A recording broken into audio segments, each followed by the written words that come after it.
Hello everyone. నేనైతే నా health గురించి అయితే క్లారిటీ వీడియో ఇస్తానని చెప్పాను కదా. ఈ వీడియోలో అయితే నా హెల్త్ గురించి చెప్తానన్నమాట. నార్మల్గా అయితే నేను ఒక కంపెనీలో జాయిన్ అయ్యాను. ఇంకా నాకు ఏది స్టాండింగ్ వర్క్ అనమాట. కంపెనీలో 8 అవర్స్. ఇంకా రోజు వెళ్తుండడం వల్ల నార్మల్గా నేను గ్యాస్ ఫామ్ అయింది అనుకున్నాను. స్టాండింగ్ వర్క్ అయ్యేసరికి గ్యాస్ ఫామ్ అవ్వడం వల్ల వీపు లెఫ్ట్ సైడు పెయిన్ వస్తుంది అని అనుకున్నాను. కానీ ఆ పెయిన్ ఎక్కువ అవ్వడం వల్ల నాకు ఫీవర్ వచ్చింది. ఫీవర్ అంటే ఒక 20 డేస్ అయితే వచ్చింది. ఇంకా బెడ్ రెస్ట్లో అయిపోయాను అనమాట. ఇంకేం లేవలేని పరిస్థితి. వామిట్స్, ఇంకా ఫీవర్లోనే పీరియడ్స్ అయిపోయి బాడీ అయితే వీక్ అయిపోయింది బాగా.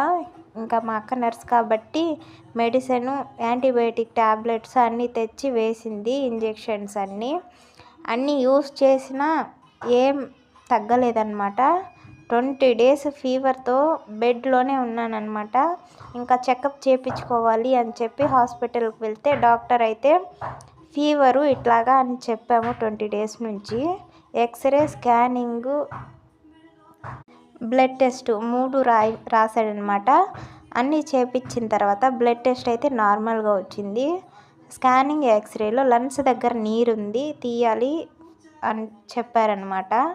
ఇంకా ఎమర్జెంటుగా తీసేశారు. అందువల్ల బాగా అయితే వీక్ అయిపోయాను. ఆ పిక్స్ కానీ ఎంత తీశారు, ఎంత ఉండిందని చెప్పి యాడ్ చేస్తాను ఈ వీడియోలో. ఇప్పుడైతే కొంచెం నార్మల్గానే ఉన్నాను. చూశారు కదా వీడియోలో. కొంచెం అయితే బెటర్గా ఉన్నాను, బట్ వీక్ అయిపోయి ఉన్నాను. హెయిర్ అయితే బాగా ఊడిపోతుంది అనమాట, మెడిసిన్ వాడుతున్నాను కాబట్టి. ఇంకా పిక్స్ అయితే చూసేయండి. ఇట్లా ఉన్నిందనమాట. ఈ నీరు అయితే తీశారు.